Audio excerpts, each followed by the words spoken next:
como hubiésemos querido, pero eso es como cuando de repente uno viaja de repente, los que no somos de aquí, ¿verdad? Que yo llevo ya 20 años por estas tierras, uno va allá, ¿verdad? Pero tus hermanos son tus hermanos, ¿verdad? No lo ves por muchos años, pero hay amistades y hay hermandades que son así, que tienen una base tan sólida, que en su momento se fusionaron, que fueron tan sólida esa estructura, que cuando nos vemos es como que no hubiesen pasado los años, o cuando nos encontramos por ahí no hay nada que nos separe, sino que eso que nos unió un día sigue tan fuerte como en un principio, ¿no? Por eso yo quería empezar con esta reflexión que dice en Proverbios 4:23. Dice la palabra en Proverbios 4:23: por sobre toda cosa guardada, dice, guarda tu corazón, porque de él mana la vida. Entendemos nosotros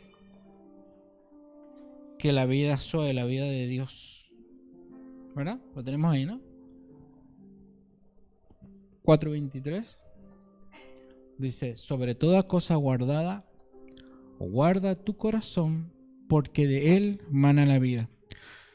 Y yo había escuchado muchas veces este verso, pero no lo entendí hasta que la tormenta tocó mi casa, hasta que la tormenta de repente vino y se llevó muchas cosas, mucha gente. Pero yo me di cuenta de que ese verso, si verdaderamente lo cumpliste, ese verso después cuando ves a tus hermanos, ves que guardaste tu corazón.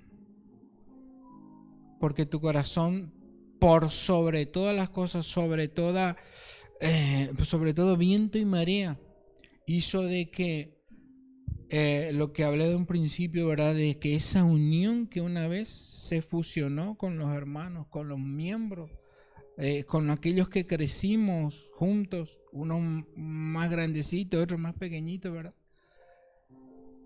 Ese corazón guardado hizo de que hoy en día podamos seguir, ¿verdad?, adelante. Y que no haya quedado ni un peso, que no haya quedado ahí absolutamente ni un daño, a pesar de la tormenta, ¿verdad? Imagínense que viene la tormenta muchas veces y todo lo que nosotros construimos un día desaparece. Pero si uno guarda su corazón, ¿verdad? Uno atesora en su corazón esas cosas bonitas que te pasaron, esos recuerdos bonitos que te pasaron. Hay una cosa que queda en nosotros, que es la esperanza. Y sobre esa esperanza se vuelve a construir. Amén. Entonces, es muy importante que nosotros entendamos lo que significa ese verso. Sobre toda cosa guardada, guarda tu corazón, porque de él mana la vida. Y sobre esa vida nosotros vamos a seguir construyendo. Dice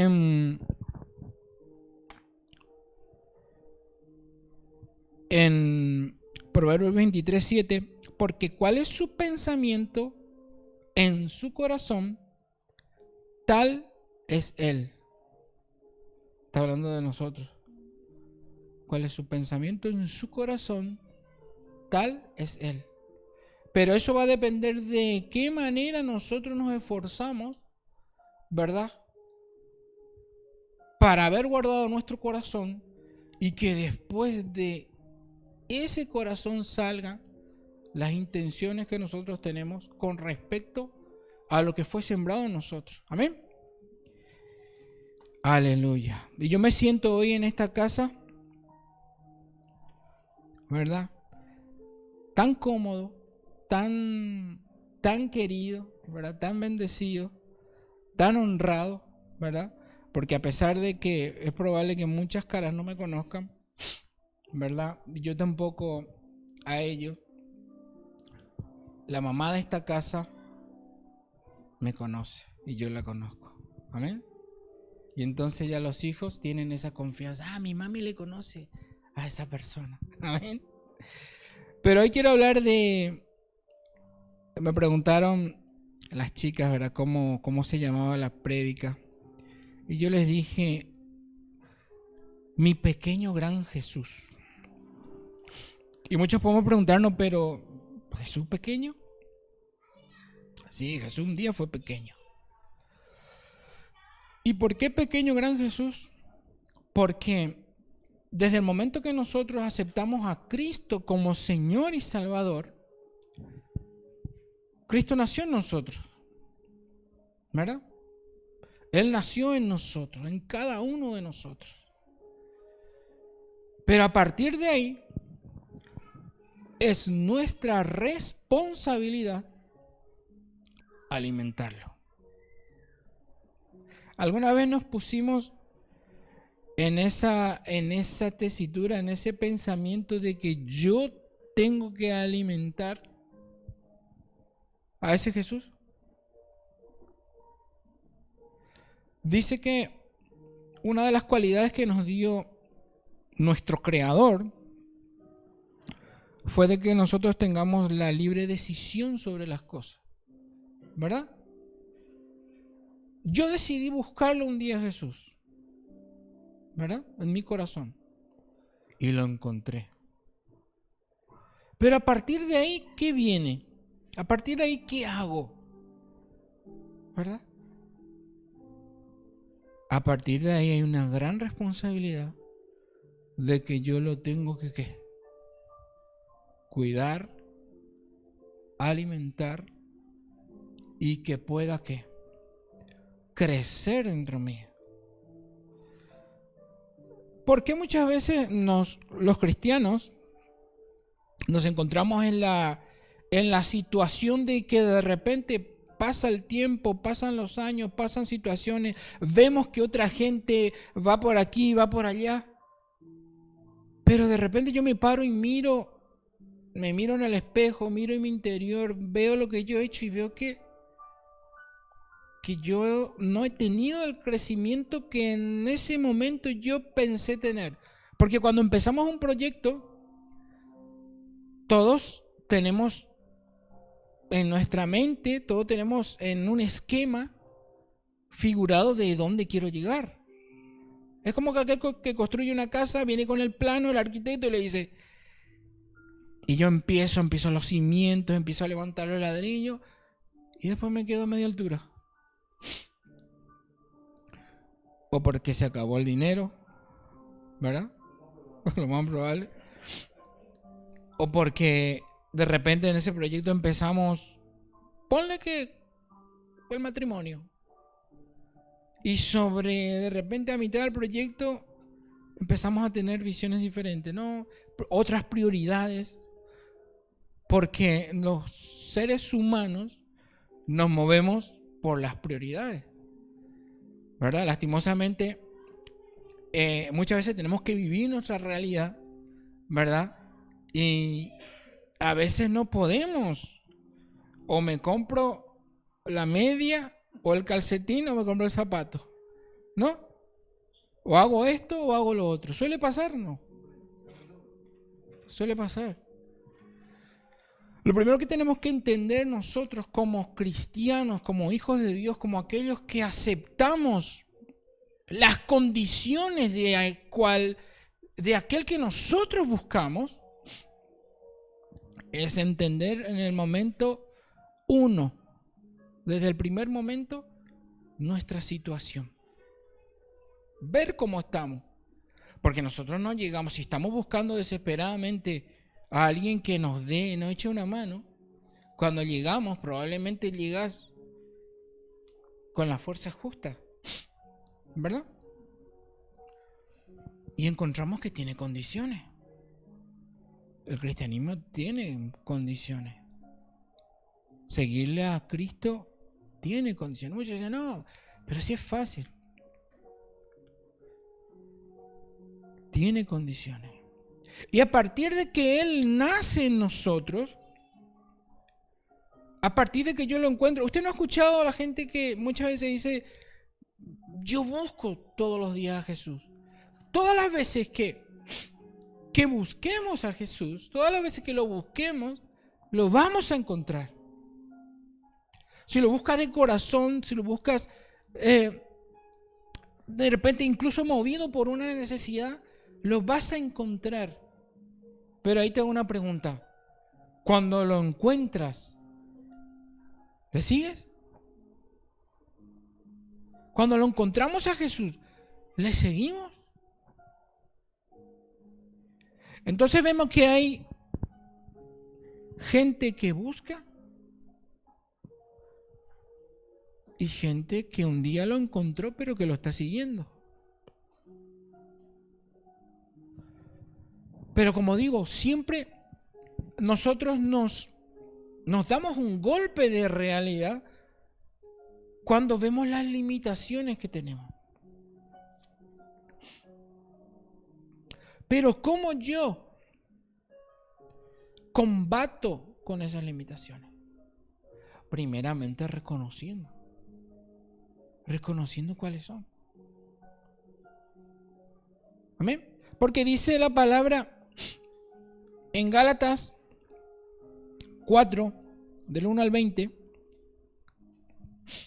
Gálatas 4, 1 al 20 dice, pero también digo, entre tanto que el heredero es niño, en nada difiere del esclavo, aunque es señor de todo.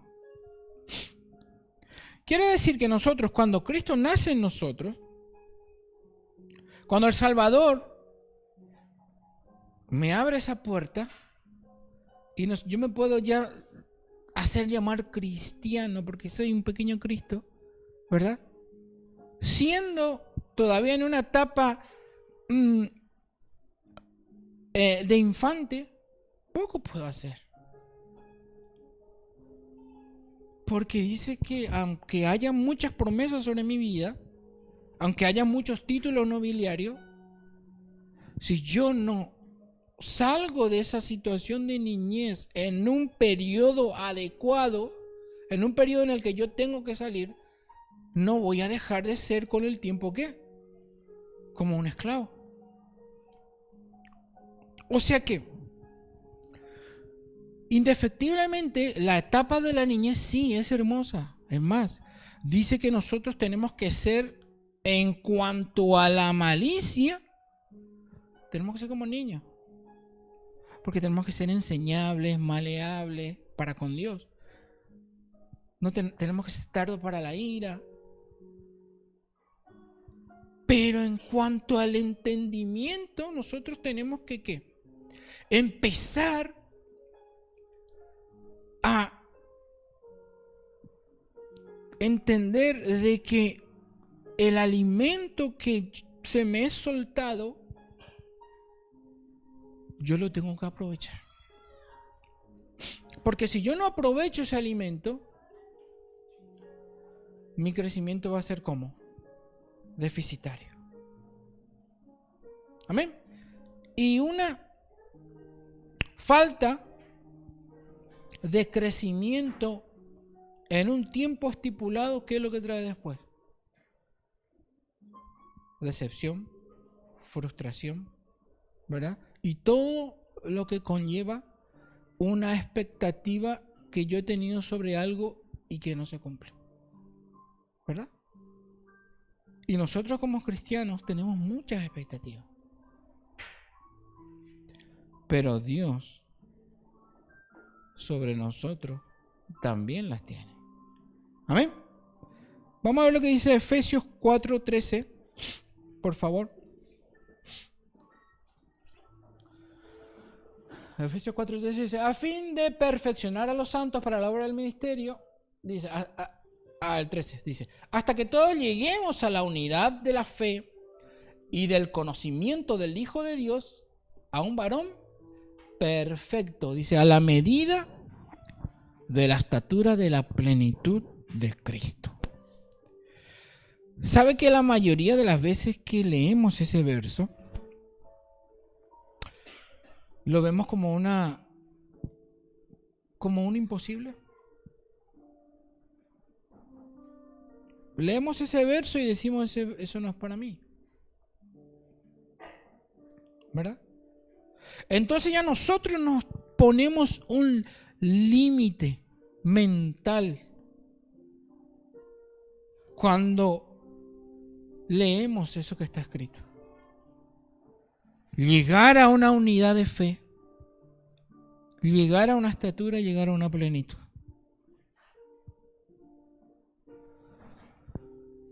¿Y qué pasa cuando me dicen, cuando me sueltan una palabra, cuando leo algo así, un verso tan potente, pero desde el momento que yo lo leo, yo no me lo estoy creyendo? Mis expectativas y mis metas directamente van. Yo no voy a poder llegar. Yo no voy a poder hacer eso. Eso será para otros. Yo voy a ser simplemente el que barra la iglesia. Yo voy a ser simplemente el que me siente en una esquinita ahí, que yo sí me voy a congregar, sí. Yo voy a ser fiel. Pero no me pidan más. Nosotros mismos nos ponemos límites cuando vemos ese verso. Pero si yo le digo a ustedes, y podemos meternos en la cabeza de que el Señor, que Dios Todopoderoso tiene esa expectativa de nosotros. Él tiene esa expectativa de nosotros. Pero ahí entra a tallar lo que les decía en un principio. ¿Cómo estamos alimentando a nuestro Jesús? ¿Cómo lo estamos alimentando? ¿Le estamos dando esas dosis de oración? ¿Le estamos dando esas dosis de ayuno? ¿Le estamos dando esas dosis de obediencia?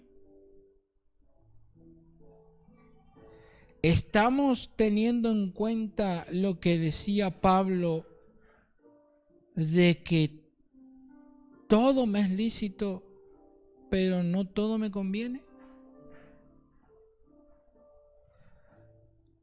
Nuestro día a día es el escenario donde nosotros alimentamos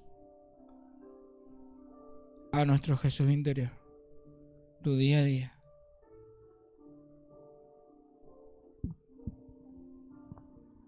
Cuando estamos en la casa, nos pegamos un banquete. Pero el alimento diario,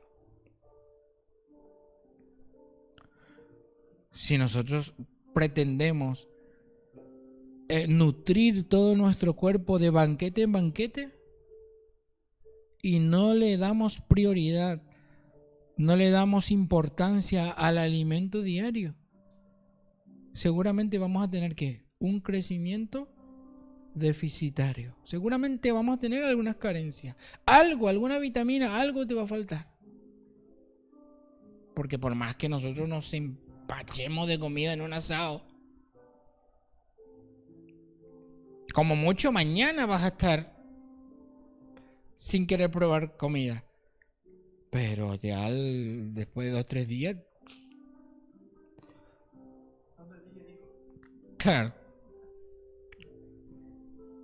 Por eso, la regularidad. Esa dieta bien preparada. Como cuando vas a un dietólogo. El dietólogo no te dice, bueno, sábado y domingo vas a comer esto, después de lunes a viernes lo que vos quieras. Entonces lo que yo tengo que ver, en lo que tengo que enfocarme es en mi día a día, a ver cómo yo estoy alimentando a ese Jesús. ¿Para qué? para que ese Jesús tenga el crecimiento adecuado. Y eso es como... A mí muchas veces hay una cosa que, por ejemplo, cuando he enfocado un trabajo, cuando al principio me pasaba que me mostraban un trabajo que hacer y yo miraba al final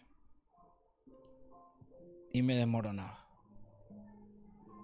Pero cuando empecé a mirar de otra forma, ¿cómo se empieza este trabajo? Se empieza así. Es como cuando montas un puzzle. Piecita, piecita, piecita, piecita. Cuando te diste cuenta ya lo tienes todo montado.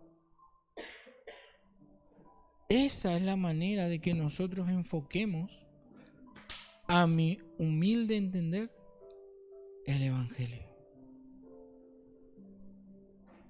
Muchos nos preocupamos de repente porque ¿qué será que de aquí a 3 años voy a hacer? ¿Qué será que de aquí a... ¿Qué será que va a pasar cuando venga, o sea, en un matrimonio de repente, los hijos? Y nos olvidamos de qué? Del día a día, del caminar, de irnos, ¿no dice un dicho que seguramente también por la Argentina, seguramente alguna vez lo habrán escuchado? Dice, por el camino se hace ¿qué? Bueyes, dice un dicho en Paraguay. Por el camino se hace bueyes, ¿verdad? Ustedes saben que los bueyes son animales de carga, pero los bueyes no solamente tienen que tirar, sino que tienen que saber tirar de la carga. Y cuanto más van juntos, más eficaces son. Entonces nosotros tenemos que aprender ¿qué?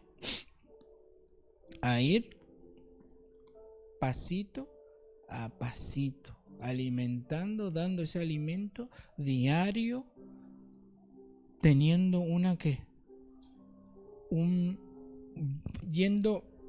como un entrenamiento para que no nos asuste cuando dice llegar a la estatura de Cristo y decimos, madre mía, pero si esto es imposible.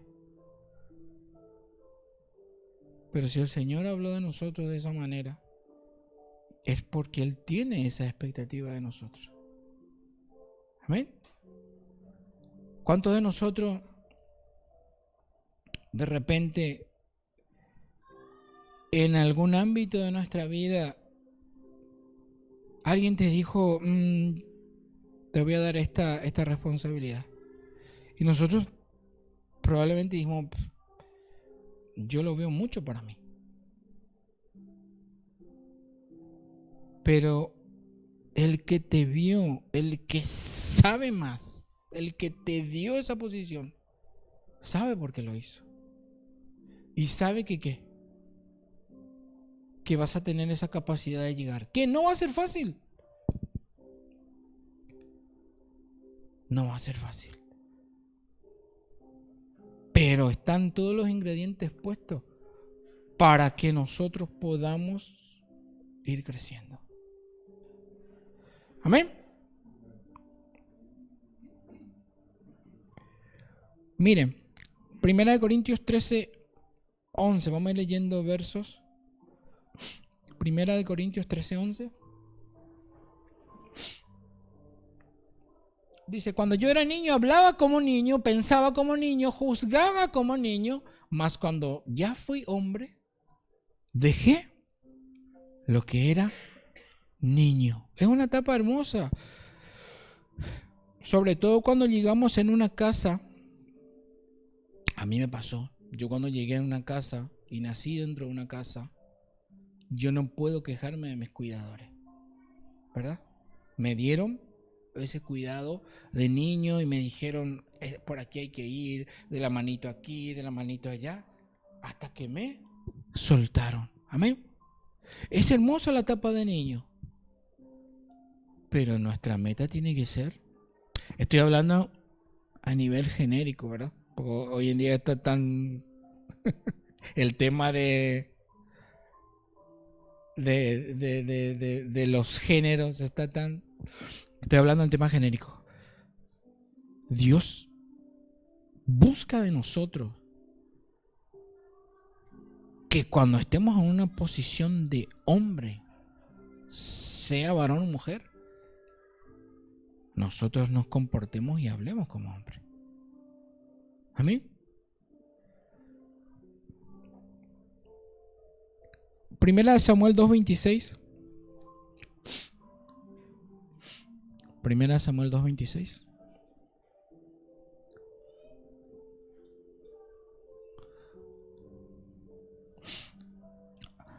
Dice, y el joven Samuel iba creciendo y era acepto delante de Dios y delante de los hombres.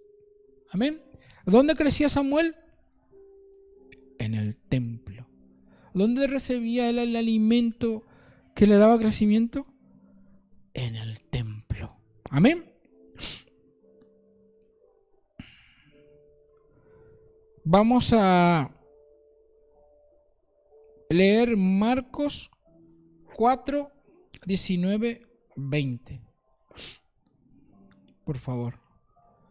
Marcos 4, 19, 20.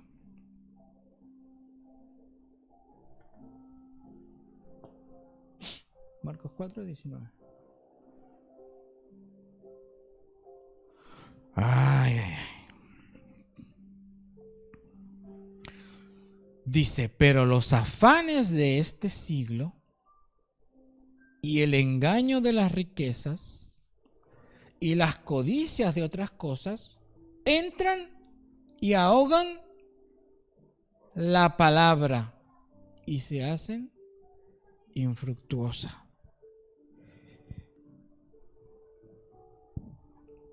Lo que se va a poner, lo que se le va a levantar en contra de ese alimento, nosotros sabemos que el principal alimento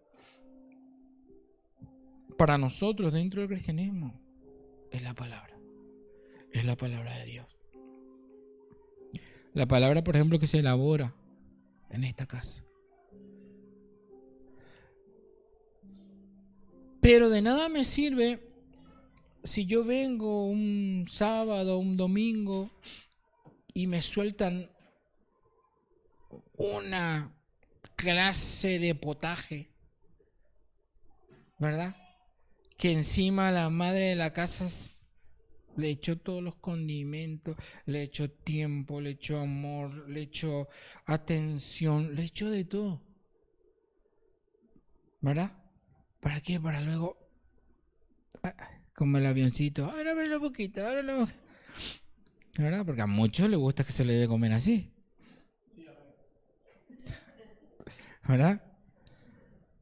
Y que vayas con la pancita llena. Pero usted sabe, por ejemplo, que por más que te den un alimento bueno, hay formas y formas de qué, de aprovechar ese alimento. Si comes de repente con prisa, si de repente comes, por ejemplo, está médicamente comprobado de que una persona que come estando nerviosa, quejosa, por más que sea bueno el alimento que come, ¿qué le produce? Produce úlcera, le produce indigestión, ¿verdad? Tiene que estar entonces el cuerpo humano. ¿Cómo tiene que estar el cuerpo humano para poder recibir ese alimento bueno? Tiene que estar tranquilo, sosegado, darle su tiempo, ¿verdad?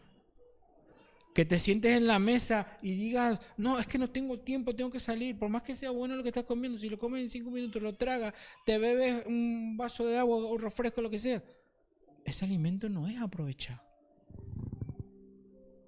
Y muchas veces venimos a la casa, ¿verdad? Donde como dije previamente, alguien se esforzó por darte ese alimento,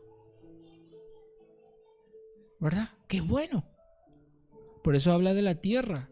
Cuando dice, muchos han puesto muchas veces en tela de juicio que el sembrador tenía la mano, que el sembrador iba tirando semilla por cualquier lado. No, Si el sembrador es Cristo, Él no se equivoca con la siembra. Ahora, ¿cómo yo estoy de tierra? ¿Cómo estoy yo? ¿Cómo está mi cuerpo a la hora de recibir ese alimento? Eso es responsabilidad mía. Yo no puedo decir, no, es que yo estaba nervioso y por eso es que me cayó mal la comida. No. Si sabes, si te lo han dicho, si te lo han recomendado, de que tienes que cuando te sientas a comer, tiene que ser un ambiente, la mesa tiene que ser un ambiente armónico, tranquilo. Hoy se da mucho, por ejemplo, en las casas, que uno está con el móvil, otro está con el TikTok, otro está con videojuegos, inclusive en la mesa. ¿Pasa o no?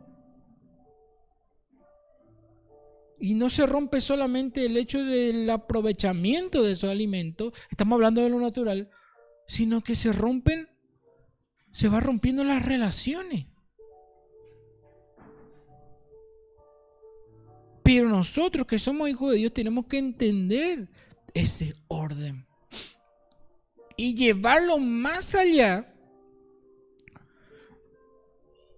¿verdad? De entender de que mi disposición cuando yo me siento en la mesa tiene que ser de atención y aceptar todo lo que me sueltan como alimento para que yo me pueda nutrir. Yo me tengo que esforzar por ser la tierra en la cual cayó la semilla. ¿Por qué? Porque yo tengo que dar fruto. Si pasa un tiempo, si pasan los meses, los años, y ninguna de las palabras igual a alimento que se sembraron en mí, que se depositaron en mí, no da fruto, es porque yo, como tierra, tengo un problema. Hay algo en mí que está haciendo de que esa semilla se desaproveche, de que ese alimento se desaproveche, pase por mi cuerpo y no me nutra de la forma que tiene que ser. Porque yo les digo una cosa, Dios, Jesús, habló de nosotros y nos comparó con árboles, con plantas. Y Él les dice, ¿verdad? Hablando así, entre los discípulos, dice, como que no se hagan tanto problema. Va a llegar un momento en el que cuando el hecho no es de que nosotros no vayamos a crecer, sino que vamos a tener un crecimiento que desordenado y desequilibrado.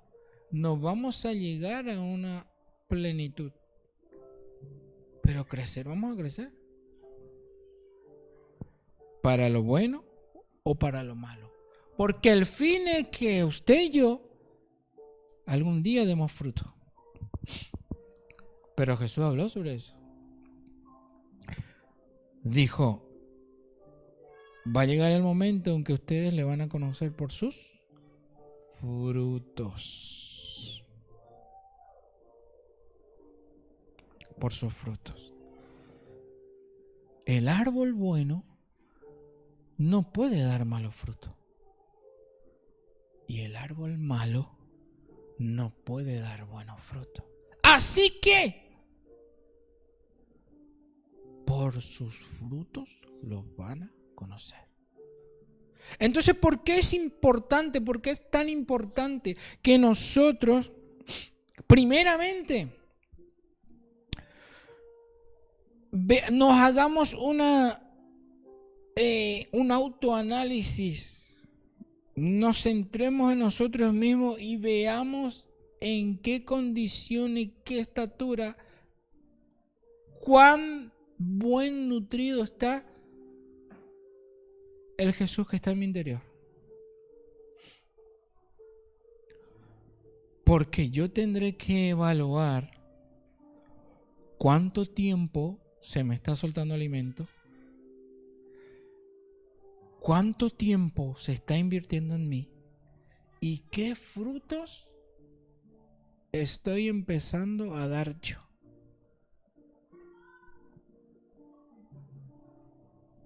Ups, ¿no? ¿Qué frutos estoy empezando a dar yo? Amén. Y si no es así, no pasa nada, no te van a... Aunque la palabra dice de que ¿dónde está puesto el hacha? ¿Verdad? Pero yo creo que todavía el Señor va a extender, sigue extendiendo su misericordia, ¿verdad? Por aquellos árboles que no están dando el fruto que se espera. Todavía estamos en un tiempo de gracia y de misericordia.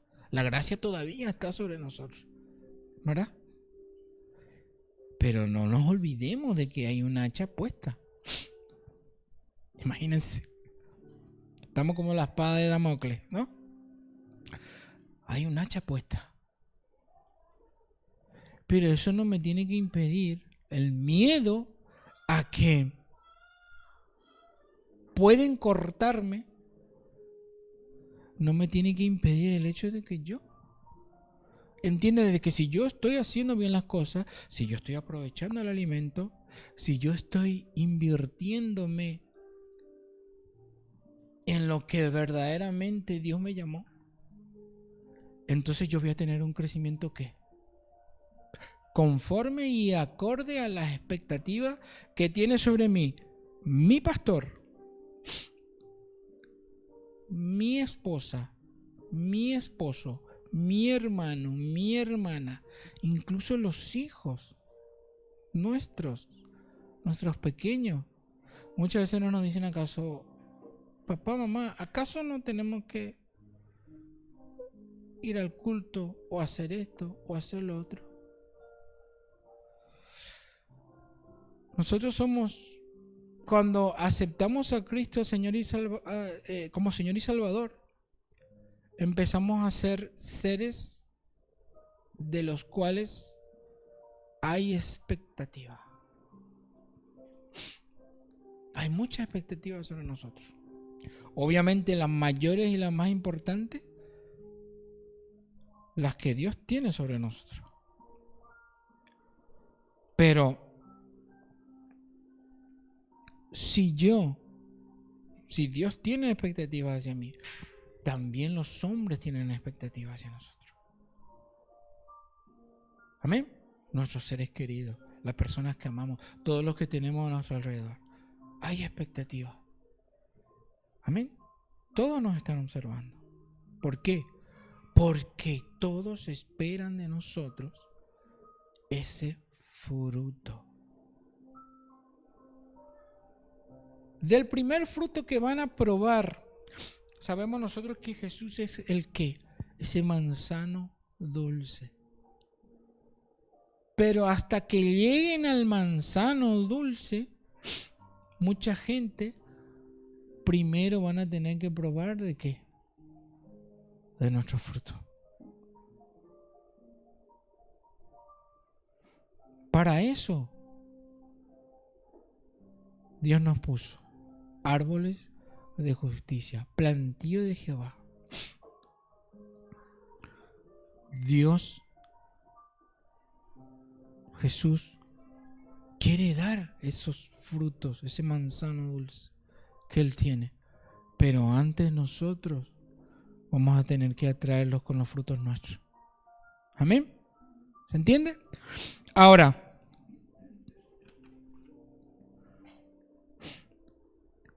señales de una alimentación deficiente. Por ejemplo, falta de pasión. Se perdió la pasión. Como cuando en un matrimonio se acaba la pasión, se acaba esas ganas de estar con... yo qué sé, jugar a la Play, ver fútbol o salir con mis amigos. Se acaba esa pasión. De la misma manera, cuando yo empiezo a no aprovechar el alimento que me he soltado en la casa, yo empiezo a perder ¿qué? Pasión. Y una persona que pierde la pasión por algo está condenado ¿a qué? A perder esa conexión. Se pierde. Si no le buscamos solución, se pierde. Vamos a ver Marcos 12:30, por favor. Marcos 12:30.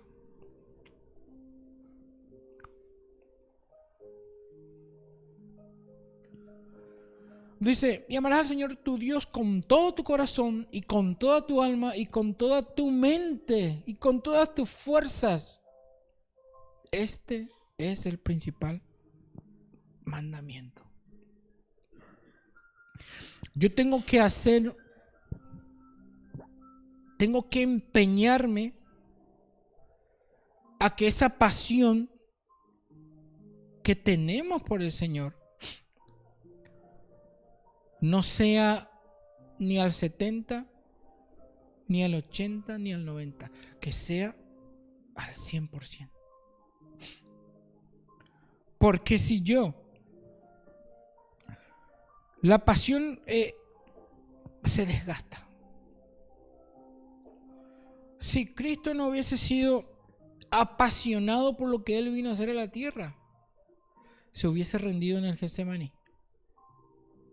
Ese momento crítico. Pero Él dijo, estoy tan apasionado por lo que yo he venido a hacer que prefiero que se haga tu voluntad. Mi carne me está llevando a rendirme, pero la pasión que tengo por no defraudar a mi Padre, que se haga tu voluntad, Señor. Imagínense si Cristo pasó por esa situación, ¿qué queda para nosotros? Amén. Y señales de perder la pasión es cuando yo quiero, ya les dije, reemplazar por cualquier otra cosa el hecho de que de estar donde yo tengo que estar, de hacer lo que yo tengo que hacer. Cuando estás apasionado, por ejemplo, en el matrimonio, lo único que querés es estar con, ¿no, Juan? Frustración, falta de pasión, frustración, confusión, falta de paz, debilidad y cansancio. Vamos a ver, por ejemplo, en Isaías 41:10 sobre cómo salir de la frustración. Isaías 41:10 dice, no temas porque yo estoy contigo. No desmayes, porque yo soy tu Dios que te esfuerzo siempre. Te ayudaré, siempre te ayudaré, siempre te sustentaré con la diestra de mi justicia. Cuando yo me siento frustrado, siento que me desmayo, que no puedo más. Pero el saber, el entender de que Él, a pesar de mi cansancio, de mi frustración, Él prometió que estaría conmigo. Entonces, ¿qué es lo que yo tengo que hacer? Plantarme ahí, doblar rodillas y rendirme delante de Él. Y pedirle, Señor, así como prometiste que estarías conmigo, yo quiero sentir y quiero espantar esa frustración de mi ser. El desaprovechar ese alimento que va a ser el que nos va a dar ese crecimiento adecuado y coordinado, hace que nos frustremos. Porque llega un momento en el que te das cuenta que tanta expectativa tiene de mí mi pastor, mi pastora, tanto he invertido en una palabra y yo la estoy desaprovechando, te frustras. Llega ese momento de frustración. Pero también está la llave para que nosotros salgamos de ella. Amén. Confusión. Confusión sobre todo sobre el propósito, sobre nuestro propósito. Cada uno de nosotros tenemos propósito. Vamos a leerlo. 1 Corintios 14:33, pero en la PDT, por favor. En la PDT. 14:33. Más abajo. Más abajo. Aleluya, Padre. Porque Dios no es un Dios de confusión, sino de paz. Amén. ¿Qué es lo que nos trae paz? Esa certeza. ¿Amén? Dios es muy claro en su palabra, Dios es muy claro en sus enseñanzas. ¿Y eso nos trae qué? Eso nos trae paz. Entender de que Dios no está experimentando con nosotros. Porque ¿qué es lo que te quita paz muchas veces? El no saber qué va a pasar mañana. La incertidumbre de que qué va a pasar con este negocio que quiero emprender, qué va a pasar con de repente un viaje que quiero proyectar. Las promesas de Dios, ¿qué es lo que traen? Paz en nosotros. Amén. Y vamos a ir terminando.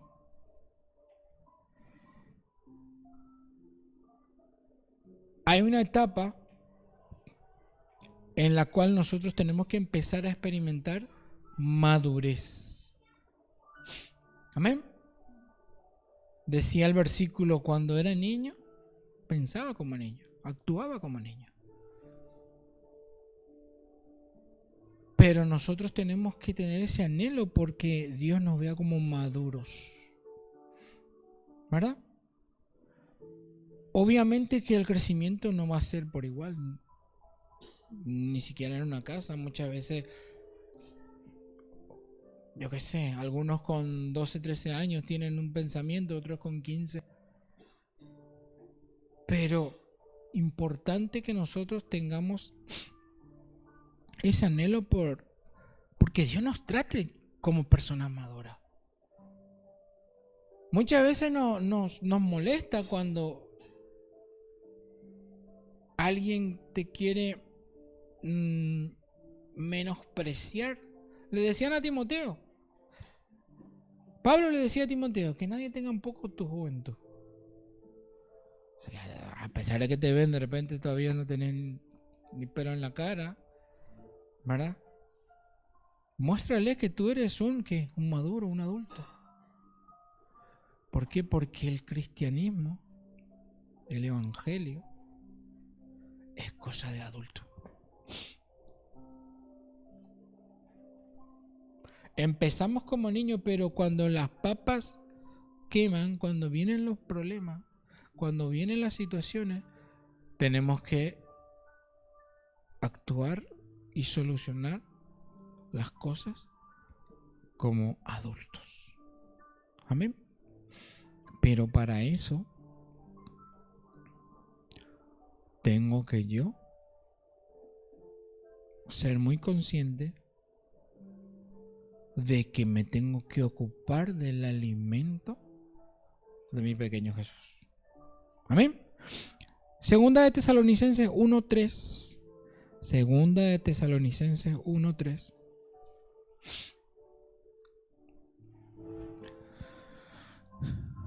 Segunda, siempre debemos dar, dice, gracias a Dios por ustedes, hermanos, es lo justo porque su fe y su amor fraternal están creciendo mucho.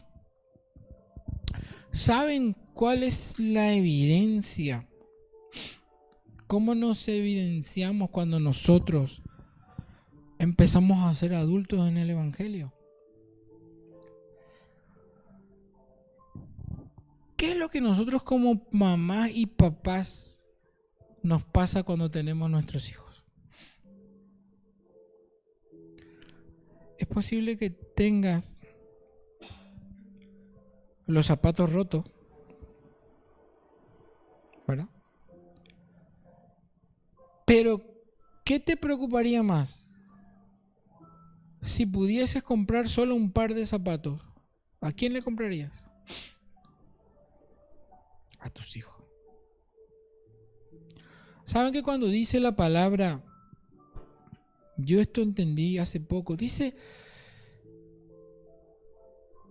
cuando habla de que cuando le pedimos las cosas a Dios, dice, no recibís porque pedís mal. ¿Ustedes creen de verdad que una persona que tiene una necesidad va a pedir mal? O sea, que pedir mal literalmente sin que se entienda lo que está pidiendo.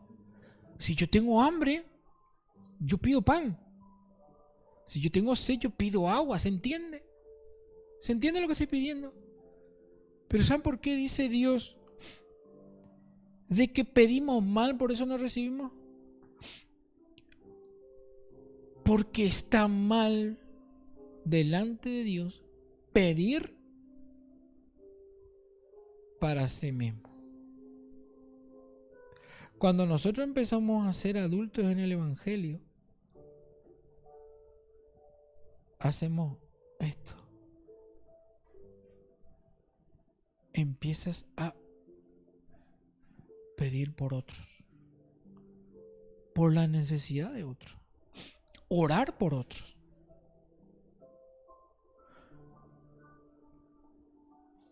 O no nos hemos puesto a pensar por qué muchas veces no recibimos las cosas, porque tal vez inconscientemente muchas veces somos egoístas delante de Dios. ¿Ustedes creen o creemos de verdad de que si yo de corazón, con toda sinceridad, yo estoy viendo la necesidad de mi hermano y pido por él, ¿ustedes creen de verdad que Dios no va a suplir la mía?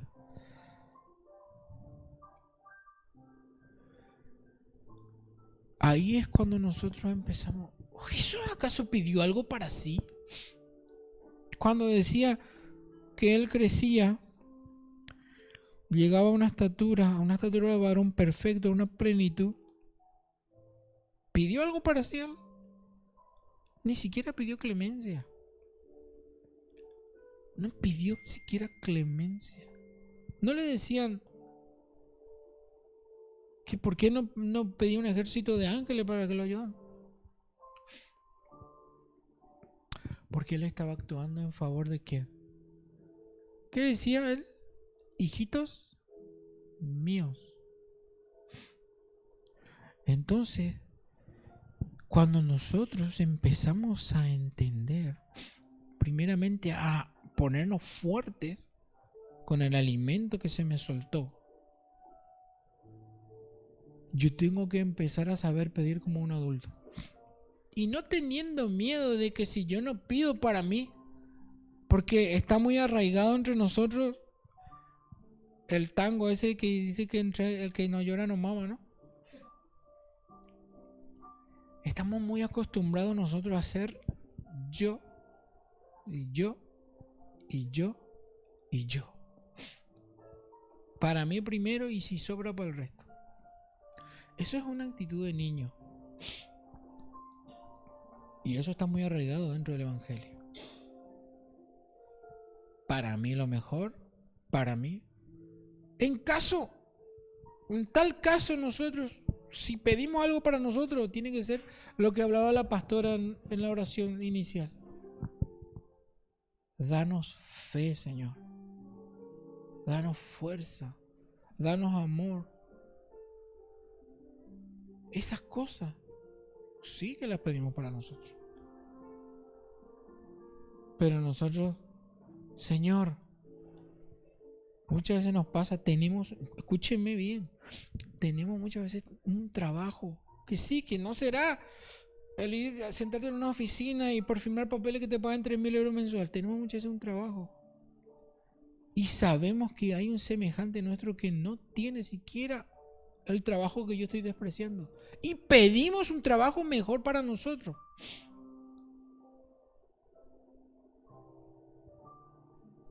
Y no estamos pidiendo por aquel que no tiene siquiera nada.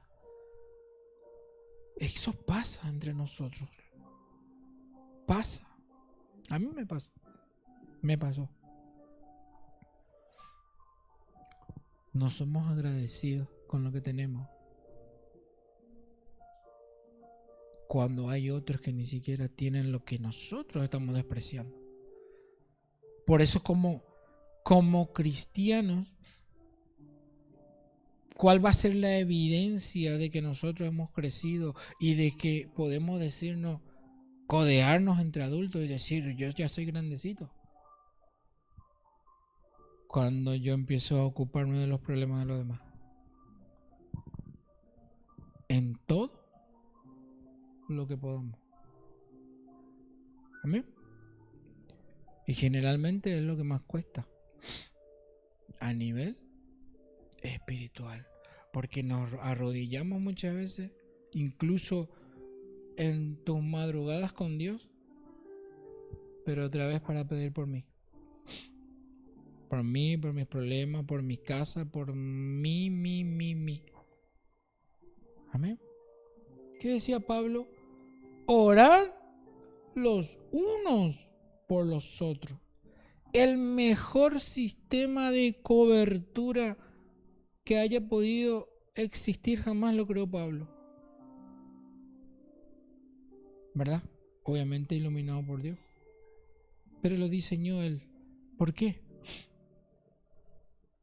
Porque nunca nadie queda descubierto.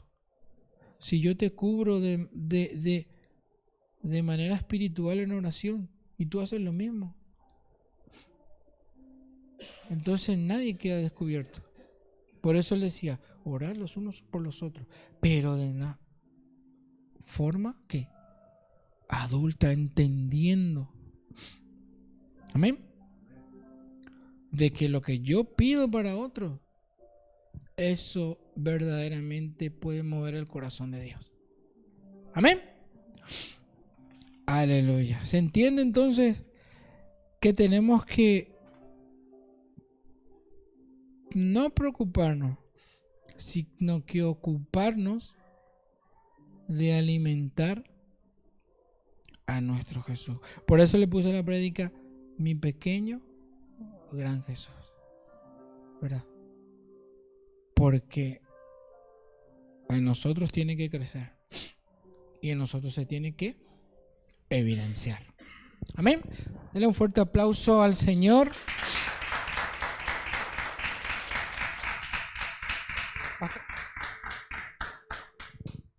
Muchísimas gracias de verdad por esta oportunidad.